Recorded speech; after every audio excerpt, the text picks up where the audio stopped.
All right, all right. Hello, everyone. How is everyone doing? Not too tired? Make some noise. Make the people that are back there. Yeah, awesome. Good.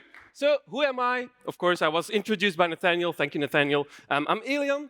I'm in the developer experience team at Astro, core member.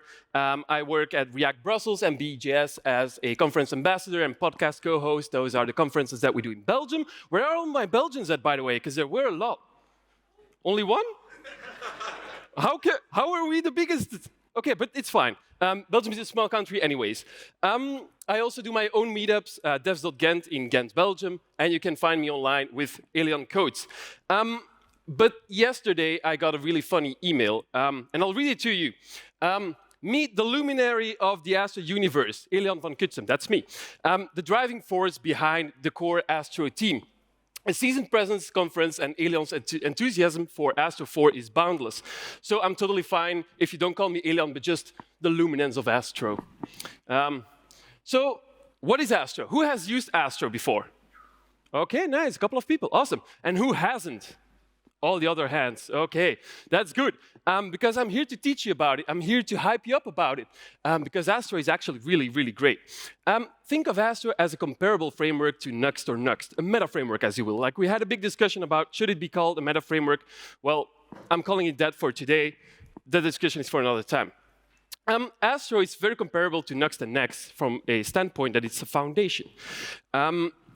But it has a couple of twists and tweaks that you might not be aware of. It has this amazing thing called the Astro syntax, and it's really easy to understand. Like you see the area, the front matter at the top there, between the dashes there. It's just basic JavaScript or TypeScript, if you will. Nothing else more. And then everything below that, the body, as you will, is just JSX. You import components, you use them as components, you loop over them, just as you usually would. Well, Astro is ideal for content-driven websites, both SEO-wise and performance-wise. And one of the things that makes that possible is that it ships 0 kilobytes of JavaScript by default. How do we take a look at that? Well, this is what you get when you ship a Next application or a Nuxt application or even just React or anything else. It's basically just all components that are wrapped within JavaScript. And that doesn't really make sense. And why is that? Well, do you see all those footer links there? They're just static anchor links. Why do I need to ship JavaScript to that component if I'm never going to use interactivity that JavaScript offers? Well, we offer you a solution for that.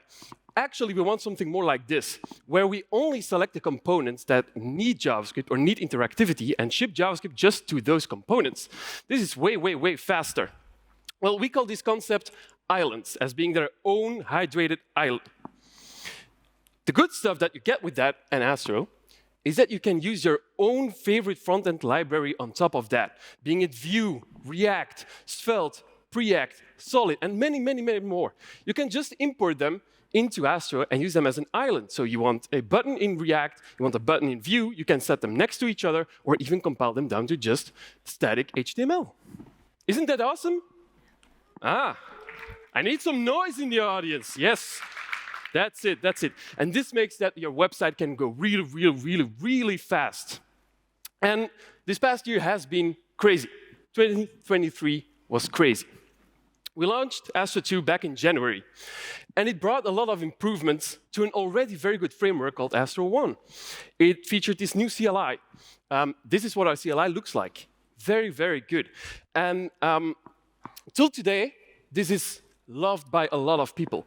And because it's so good, we released it as an open source library called Clack for you to use in your own projects. That's the beauty of open source. It can be framework agnostic, and it can be very accessible. With Astro 2, we shipped content collections.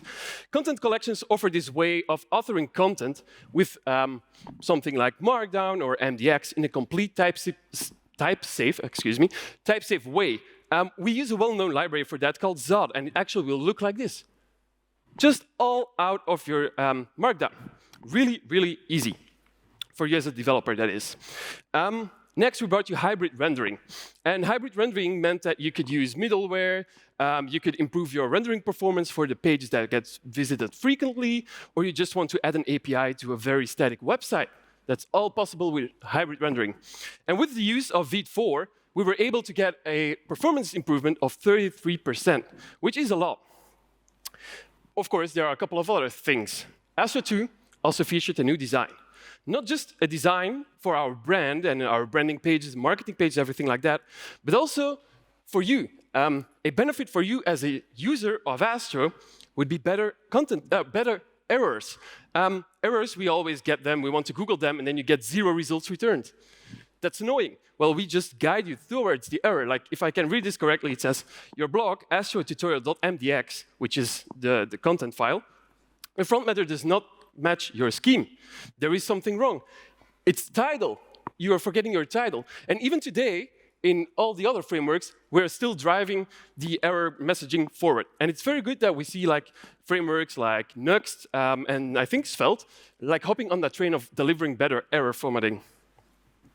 Then in August, which is not that long ago, we released Astro 3, the most exciting launch and major of Astro that we ever did to that point. We shipped view transitions. Who has used view transitions? Not in Astro, everywhere. Not that many people. Awesome. Who knows what view transitions are? OK, that's a lot of people more. OK, nice. That's very good, because I can show it to you in a very simple graphic here. I think this says enough, right? View transitions make your multi-page application, or MPA, as you will, feel like an SPA, like you're shipping JavaScript, but this is actually all browser native. So you are not shipping any JavaScript, and thus faster and better performance. But the craziest thing about all of this in Astro is that you only have to use 2 lines of code.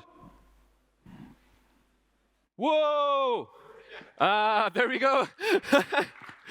Good, good. So with Astro 3, we also shipped edge middleware, so you could deliver even content faster to your end users, creating it way faster response time. We shipped image optimizing, which is really easy to do. It's just import the image, use it in the image component, and you could use that with picture.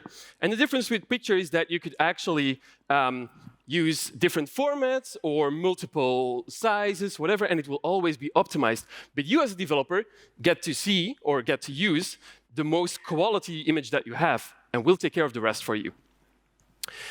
By a major refactoring in our internals with Astro 3, we were able to get another 75 performance gain. And that was to Astro 2, which already was 33% faster than Astro 1.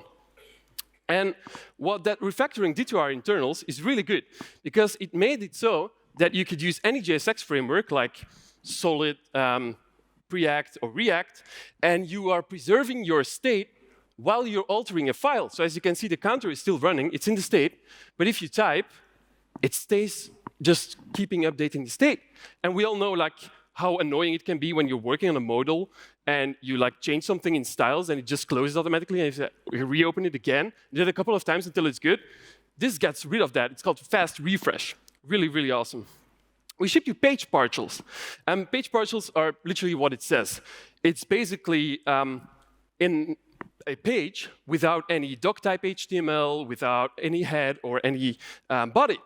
And what you get as a developer is that you can get something like HTMX to work. HTMX is now really popular, so it's possible within Astro. And then we launched Starlight. Who has heard of Starlight? That's way too few people. Yeah, Chris, you have heard of Starlight. That's the creator of Starlight. Round of applause. That's for you, Chris. Really well done. Well, Starlight is not on its first major yet, but already a lot of people are adopting it into their daily stack. And Starlight is a documentation platform built on Astro, which means that you could use all of the goodies that you get with Astro in a better optimized way for documentation. It's everything that we have learned from doing the documentation of Astro in Astro and then put into a framework, like an ideal solution. And then we had this whole thing called Launch Week this week, which is why I didn't sleep last night, by the way. This week, we announced Astro 4, the Ecosystem Fund, community initiatives, and way more. And I'll start with the Ecosystem Fund. The Ecosystem Fund is dedicated $100,000 of Astro's money going back into the Astro ecosystem that improves the lives of users every day. For instance, Lucia Auth, or I think, what else do we have, Chris? We have Pilcrow, we have Lucia Auth, then we have, well, 2 others. We have Lexington Teams, which is just teams built on Astro, and a lot of other stuff. And we are dedicated that money to make your life better as a developer. And let's hope that other frameworks start doing this too. But of course, we have Starlight now. So we wanted to build our documentation in Starlight, and we did the whole migration and released that this, I think, Monday night. It was really cool. Like, as you can see, it looks super pretty. It is really fast. And thanks to actually doing this and doing Starlight with AstroDocs and AstroDocs with Starlight, we can improve Starlight for our own needs. For instance, that way, you as a developer could use expressive code now. It's a plugin for your code samples, and it's already put into Starlight because we needed it in AstroDocs. So it benefits you. And I'm very sure that a lot of more improvements will come. Then Tuesday, we launched Astro 4, the new Astro Major. We introduced the Dev Toolbar, and the Dev Toolbar is a powerful and enhanced way of working in your browser, in your local dev with Astro. You can see here, like, in your toolbar, you can see which elements are interactive, which elements are lightweight, which are just static HTML. And from the toolbar, you can just click the props, see the props, and you just can click on the component, and it opens in your IDE. Really amazing. Here you can see another tool called Audit. And Audit can run tests against common pitfalls in accessibility.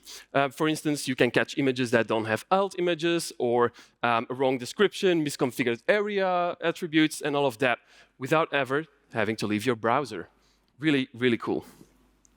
Then Astro 4 introduces something that's still experimental, but usable. You get to be the developer. Like, I don't know if you want to ship this to production. It's experimental, but still stable. The thing is, with content caching, you can speed up your process of building your website, especially for static websites. Because the static websites takes every page and builds it to static HTML, which can take a long time if you have a lot of pages. And actually, with incremental content caching, we get rid of that recursiveness. And doing that with our own Astro documentation, which is, I think, about 3,000 pages big, we saw an improvement of around 80%. That's a lot. And of course, that is not everything. I summed up a lot of features, I know, I really know. But the craziest part is that we have so many more, like internationalization support, we have logging, we have prefetch, and way more. So I'm just like giving you a little bit of the intro here. The question is, of course, always, what is next?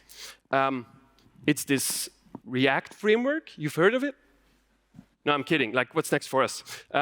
Next for us is that you get to decide. We have an open roadmap.